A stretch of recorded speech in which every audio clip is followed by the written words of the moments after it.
Hello বন্ধুরা, অলিস কিচেনে তোমাদের সবাইকে স্বাগত। তোমরা সবাই কেমন আছো? আশা করি ভালো আছো, আমিও ভালো আছি।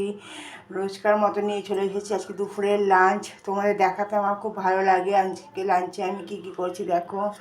আজকে করেছে যে ভাত তো আছেই, তার সাথে দিয়েছি আলু সেদ্ধ, সেটা খাওয়ার সময় মাখা হবে। আর পোস্ত ছিটিয়ে লাল শাক ভাজা, আর করেছে হচ্ছে আলু, শিম, পটল, কাঁচকলা ডাঁটা দিয়ে একটা ঝোল, নিরামিষ যেহেতু আজকে, রাঁধুনি আর আদা বাটা দিয়ে, ডাঁটাও দিয়েছি, সজনে ডাঁটা আছে, হচ্ছে একটু ঢ্যাঁড়স ভাজা আর পটল ভাজা।